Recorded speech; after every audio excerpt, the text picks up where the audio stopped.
It was a dreary afternoon when Amanda stood alone in the living room, staring at the urn that now held her son's belongings.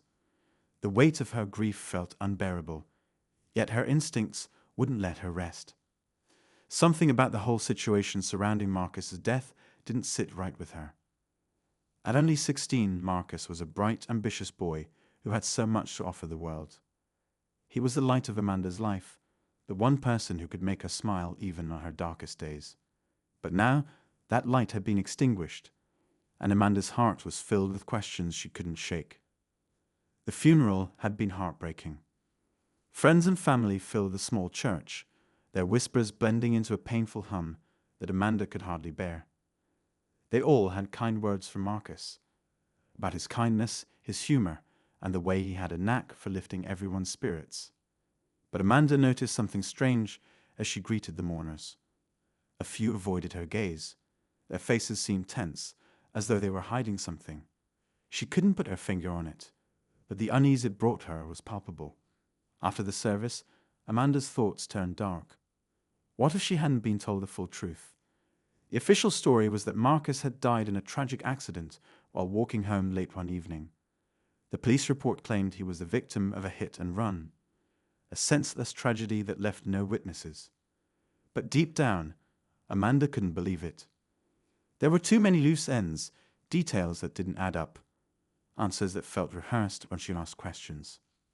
That night, Amanda sat at the dining table, turning Marcus's favorite cap over in her hands. She thought about his smile, his laugh, and how he would always stop to help anyone in need. Then she thought about the strange behavior at the funeral.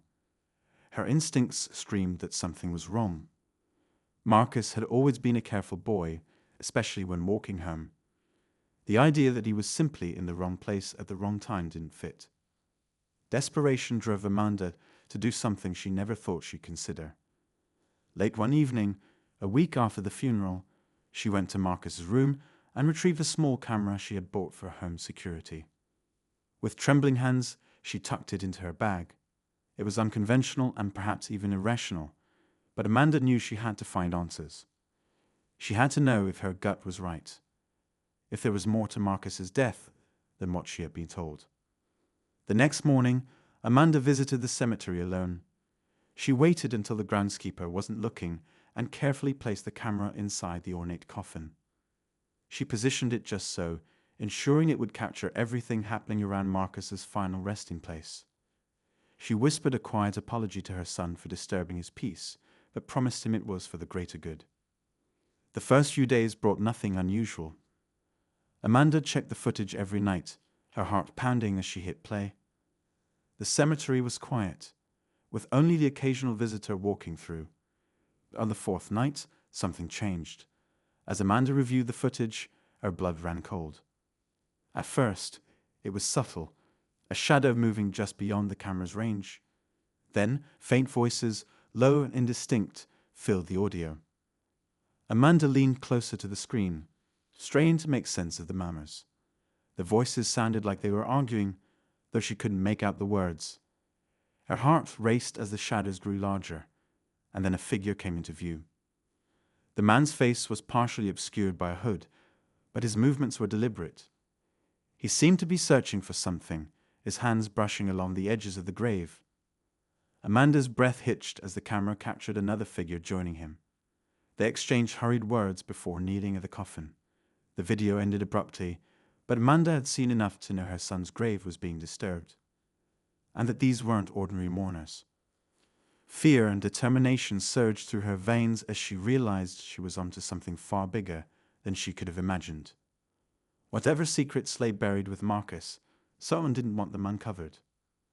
Amanda sat frozen at her desk, the dim glow of her laptop illuminating her face.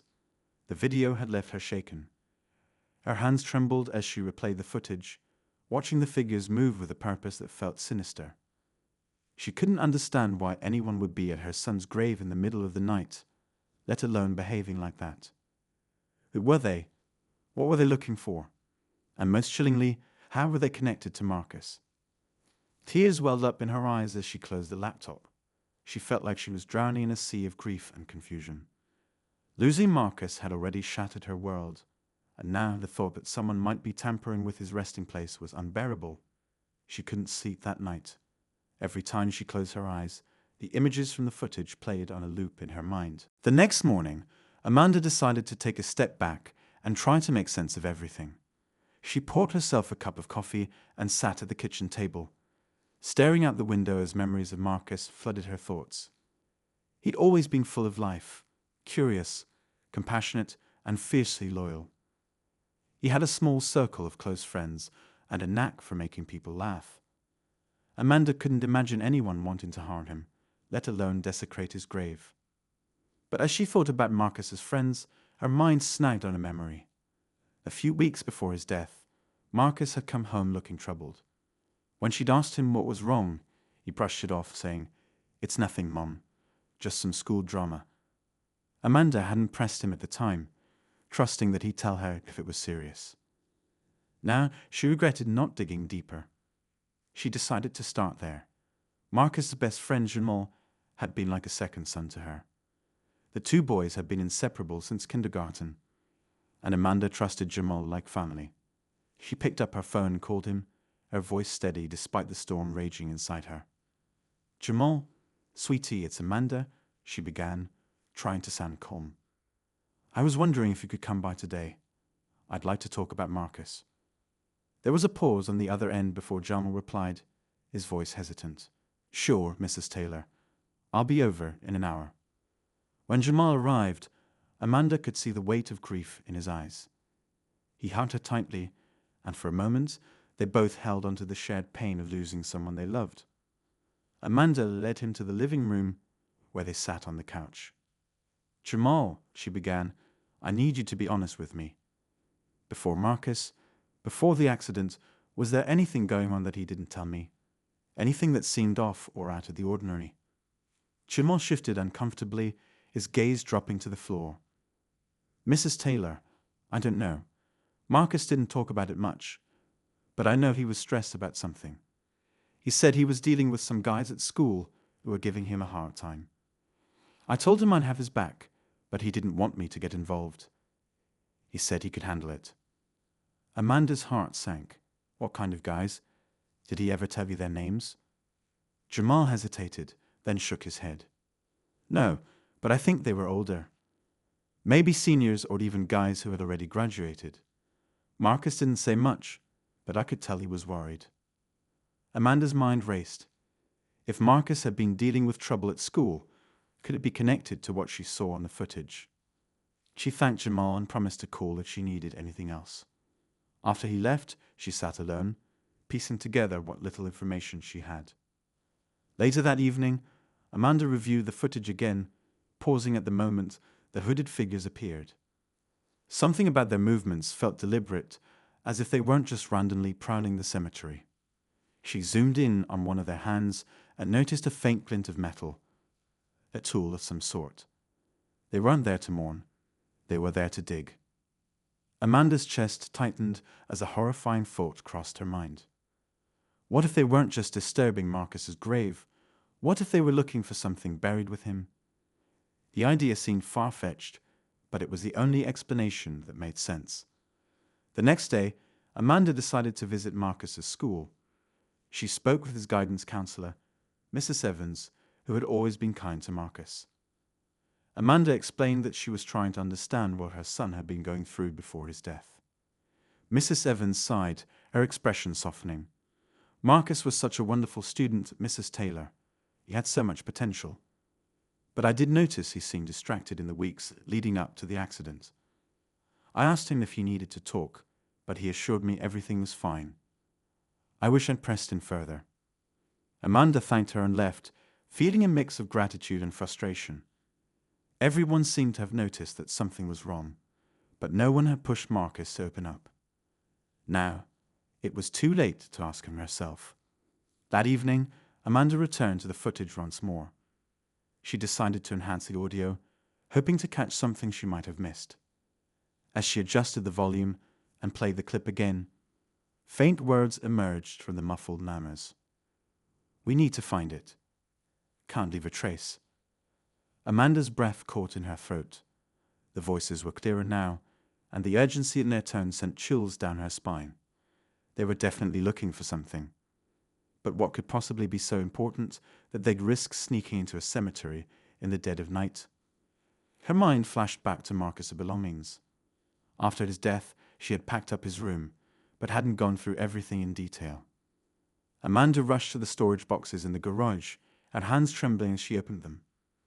She sifted through his things, his notebooks, his sketches, and his favorite books, searching for anything that might hold a clue. In the bottom of one box, she found a small, locked journal.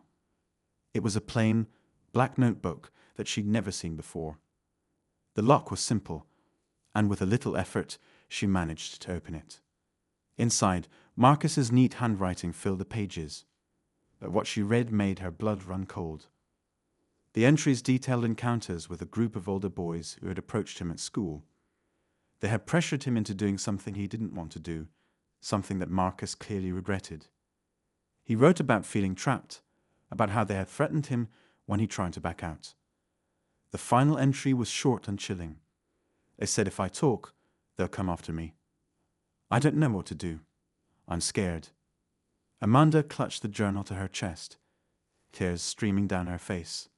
Her son had been terrified, and she hadn't known. Now she was determined to uncover the truth, no matter how dangerous it might be. But as Amanda sat in the quiet of her home, the weight of her discovery settled on her shoulders. She wasn't just fighting for answers anymore. She was fighting to protect Marcus's memory from whatever darkness had taken him from her. And she was beginning to realize that the people involved might go to any lengths to keep their secrets buried. Amanda sat in her living room, the journal still clutched in her hands, her mind racing. Every word Marcus had written echoed in her head. The fear, the guilt, the feeling of being trapped. It was almost too much to bear. But one thing was clear. Her son had been caught in something far more dangerous than she ever imagined. And now it was her responsibility to uncover the truth. The next morning, Amanda decided she couldn't do this alone.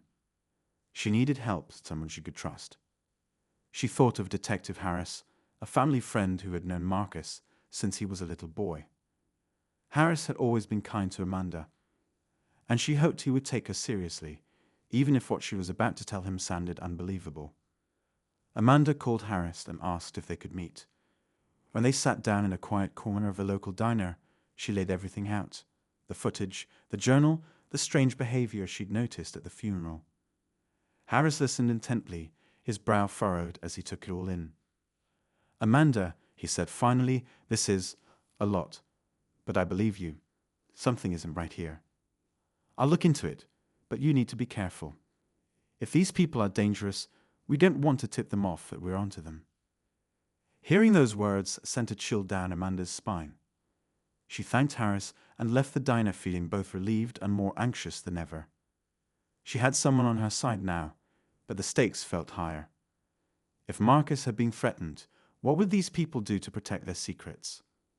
That night, Amanda couldn't sleep. She kept thinking about the journal, about the figures in the footage, about the voices whispering, "We need to find it." What were they looking for?